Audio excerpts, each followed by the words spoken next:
Kanalıma hoş geldiniz. Bugün sizlere orkide bakımında 4 önemli püf noktadan bahsedeceğim. Kışa girerken orkideleri nasıl kışa hazırlayabileceğimizi sizlere 4 farklı yöntem ile göstereceğim.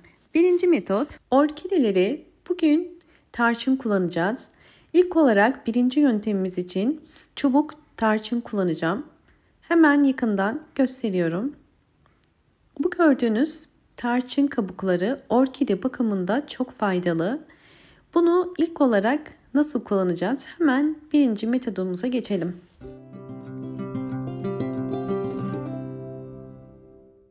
Bir tencereye bir tane çubuk tarçın koyuyorum ve üzerine 1 litre su koyuyorum. Daha sonra bunu ocağın üzerine koyup altını açacağım ve kaynamasını bekleyeceğim.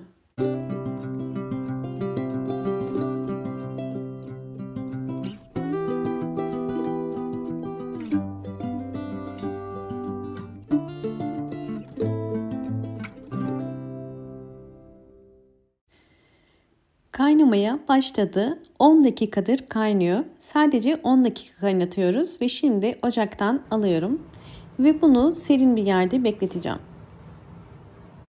Orkide bakımında ilk yapılması gereken orkidenin kök ve yapraklarını kontrol etmek. Elimde gördüğünüz orkidenin yaprakları gayet sağlıklı görünüyor. Canlı ve parlaklar. Hemen saksı içindeki köklerine bakıyorum. Saksı içindeki kökleri de gayet sağlıklı, yeşil ve aktif. Bu orkidemizin sağlıklı olduğunu gösteriyor. Böyle bir orkidenin çiçek dalı yoksa nasıl çiçeklendirebiliriz? Hemen İlk yapmamız gereken birinci püf nokta, önceden çiçek döktüğü dalın budamak. Bunlar dolu boğumlar, yani içinden yeni çiçek dalı çıkabilir. Bunlar da boş boğumlar, çiçeği dökülen boğumlar. Budama yaparken dolu boğum ile boş boğum arasından keskin bir makas ile kesiyoruz. Kestikten sonra ikinci püf nokta, kesilen yerden orkidenin öz suyunu kaybetmemesi için toz tarçın kullanıyorum. Toz tarçın benim orkidelerde sürekli kullandığım bir baharat. Kesinlikle orkide bakımında çok önemli. Toz tarçın özellikle içinde bulunduğu antioksidan özelliği sayesinde bu tarz orkide bakımlarında çok fayda sağlıyor. Bakın, kesilen yerin kısa sürede kurumasına yardımcı olacak ve böylelikle yeni çiçek dalı çıkarmasını kolaylaştıracak.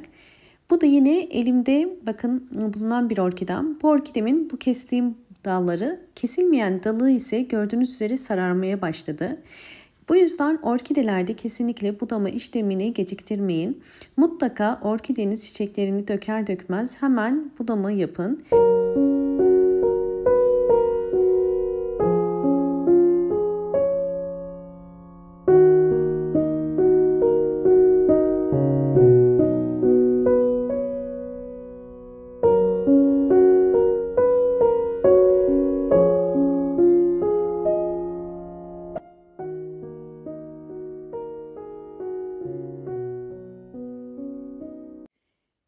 Şimdi sizlere ikinci metoda geçiyorum. İkinci metot, orkidelerde mantar hastalığında toz tarçın nasıl kullanılır? Orkidede mantar hastalığın olduğunu, yapraklarda sararmalar oluyorsa ya da yapraklarda siyah sararmalarla birlikte siyah lekeler oluşuyorsa ya da orkidenizin çiçekleri birdenbire sararıp solup dökülüyorsa ve köklerinde de çürüme varsa bu orkidenizde bir mantar hastalığı olduğunu gösterir. Bu şekilde gövdesi su toplayan ve gövde mantarı olan bir orkideyi ilk yapmanız gereken toz tarçın kullanmak. Toz tarçın ile enfeksiyonlu bölgeyi kurutacağız. Toz tarçının antioksidan özelliği olduğu için bu tarz gövde mantarlarında yaprak aralarına döktüğünüz zaman orkide mantarı kısa sürede durmuş olur. Bu yüzden toz tarçını mutlaka bütün yaprak aralarına ve gövde kısmına kullanın. Daha sonra bol ışık alan bir yere koyup orkidenize hiç su vermemeniz gerekiyor. Mantar hastalığının çünkü en büyük nedeni yapılan fazla sulamalardır.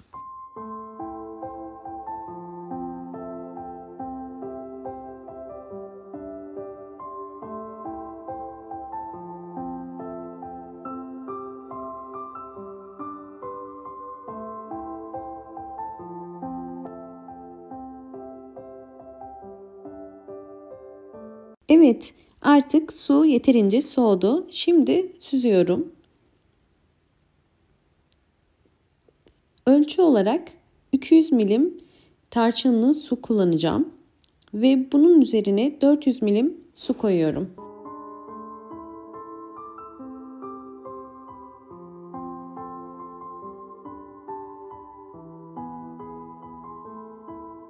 Şimdi orkide bakımında yine önemli üçüncü püf nokta, su vermeden önce köklere bakın. Eğer kökler bu şekilde gri ise su verin. Şimdi hazırlamış olduğumuz doğal gübremizi orkidelerime veriyorum. Her bir orkide saksısı için 5 yemek kaşığı vermeniz yeterli. Yine bakın, özellikle kökleri çok çürüyen ve kalmayan kökleri varsa bu tarz orkidelerde de mutlaka yine kullanmanızı tavsiye ederim. Çünkü saksı içerisindeki çürüklerin durmasına yardımcı olur. Tarçınlı su hem orkidenizi böceklerden ve hastalıklardan korur, hem de orkidelerinize gübre olarak bol bol yeni çiçek dalı çıkarmasını kolaylaştırır. Orkidelerde yaprak sararmaları, dal sararmaları varsa yine tarçınlı suyu tavsiye ederim. Bol bol yeni yapraklar ve canlı sert yaprakları sahip olmasına yardımcı olur. Hemen sonuçları gösteriyorum. Öncesinde videomu buraya kadar izleyip beğendiyseniz bana destek olmak için hemen beğen tuşuna basıp kanalıma da abone olabilirsiniz.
İkinci yöntem, yine 200 milim tarçınlı suyu alıyorum.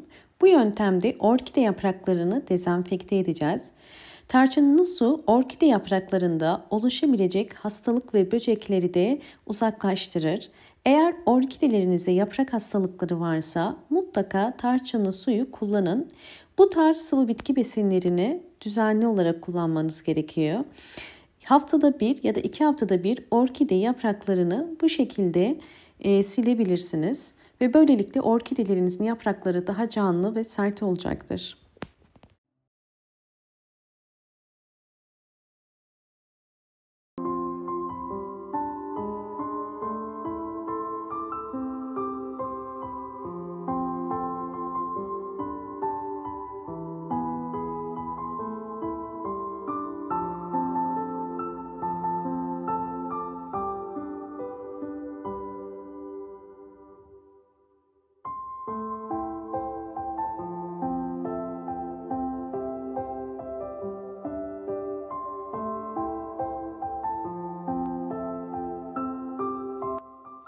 Orkidelerimin gelişimlerini sizlerle paylaşacağım.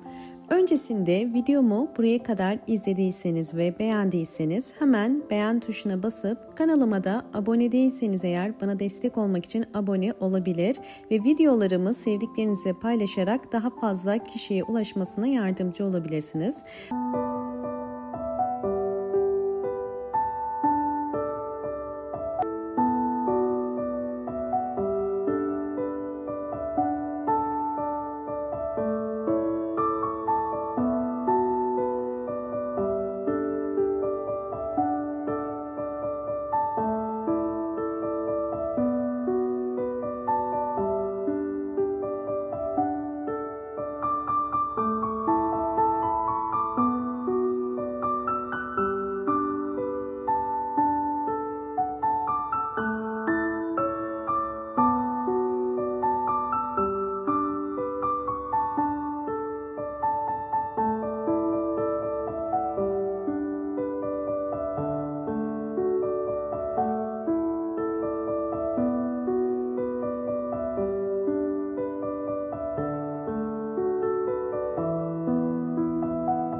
Orkidemin gelişim aşamalarını sizlerle paylaştım. Umarım bu videom sizler için faydalı olmuştur. Videomu buraya kadar izlediğiniz için teşekkür ediyorum. Hoşça kalın, sağlıkla kalın.